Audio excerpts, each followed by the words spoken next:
Hi everyone, and welcome to the second challenge in the Busy Bee Sewing Challenge 2025. As always, I will link to my fellow participants in the description box below, but also I'll pop a little picture up here so you can see who they are as well. I hope you liked the reveal vlog for challenge number 1, the pattern challenge, Marilla Walker Bellum Night dress. It was fun, and here's what the plan is for challenge number 2. So challenge number 2 is to take anything from your home and turn it into something different, aka the transformation challenge.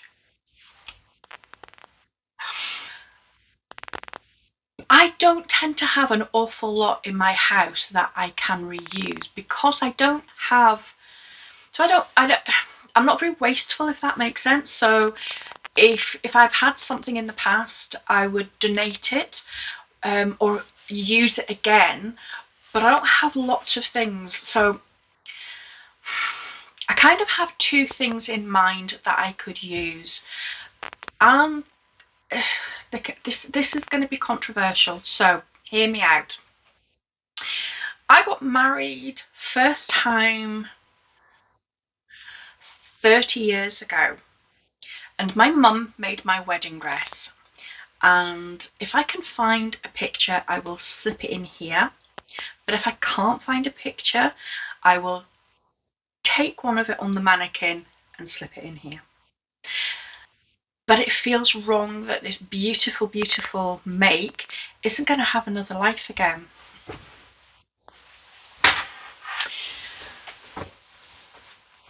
I don't know what the fabric is. I genuinely don't know what the fabric is.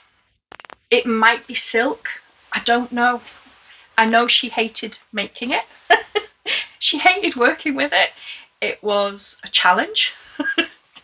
It was slippy, it was horrible. She ended up having to buy a new sewing machine for it. She didn't have an overlocker. Bear in mind, this is like 30 years ago, so all the edges have been pink and sheared. I don't know if I noticed that before, but she's done like bias. Can you see that? Is that showing up? It's such good. There we go. Bias binding on the hem and then slip stitched it. It's fully lined.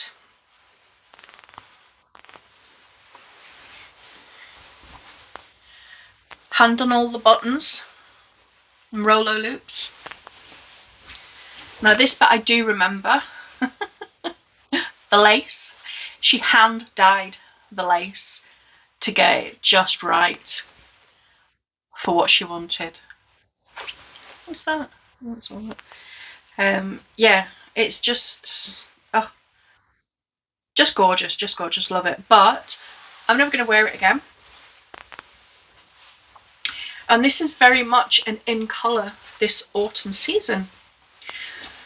So one option I am playing with is to very carefully unpick this and reuse the fabric. And if I show you the front, so it almost looks like a bit like a jacket over a dress, but the whole front is like a whole front of a shift dress, and then this attaches over the top. It doesn't unbutton, but I've got this fabric and I've also got this fabric as well as the back. Yeah, if you've got thoughts, pop them down, because I would be interested to hear what you think about that. Option 2, and now for something completely different. So, whilst I lived in Scotland, I went back to college at a ripe old age. I was literally the granny of the group. Studying textiles, I had a dream to learn how to be a pattern cutter, be a pattern drafter, and I was going to create my own line of clothing and all wonderful things like that. And for one of the final projects in the first year, did have to do was create design samples of fabric that we would utilise and any features. So if I show you this, and it looks a bit weird, I grant you, but at the time it made sense. It just looks a little bit, I don't know. Anyway, at the time it made sense to what I was looking at. So this was a logo that I created, and this is all in neoprene. That one's actually quilted fabric. That's quilted fabric. This is neoprene, and it's all like satin stitched down onto this lighter. So this was actually like my sample logo section of fabric that I made for my final. But I loved it so much, and I spent so much work on it that I didn't want to waste it. So what I ended up doing with all of the rest of the fabric scraps was left over, because at the time I was heavily into bag making. I decided to add to it and make a bag. And this is the Making Backpack by Noodlehead Patterns. This fabric is, I want to call it Thelma. It was out a few years ago. Is it Mind the Maker? Thelma quilted fabric. And I think that was as well. But what I did here was I unpicked all the quilted stitching so I could just have a flat base to pop the logo onto. So what I did was I added the patch to the front and turned it into a pocket. That's an addition that I created. Got a zip there. This is the pattern pocket as it would be. Again, I've got my little logo, my little Lulu and Rask badge there.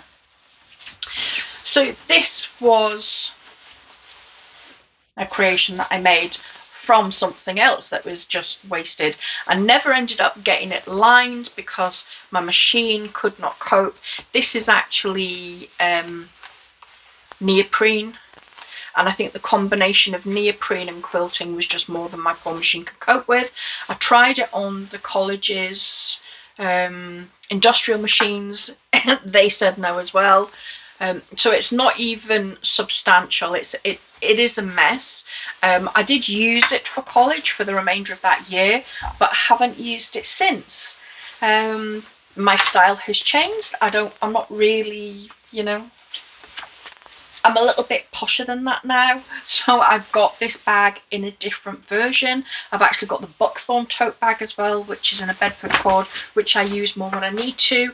So this is sat under the bed doing nothing. But again, it's got really nice autumn feels. It's quite cozy, and it's definitely water resistant. So yeah, pop your thoughts on a postcard, please. See what you think. Give me some feedback. And as ever, we will be revealing our makes at the end of October. It would be the third week, so it's like the 24th of October. It's the Wednesday. I will clarify the date and pop it under here. But yeah, that's what I'm planning. Take care. Remember to like, share. Please, if you haven't subscribed, I would love for you to subscribe, because I'm getting very close to my 1,000 followers, and I would be delighted to get there before the end of my first year of YouTube. So if you can help out, please do. Until next time, take care.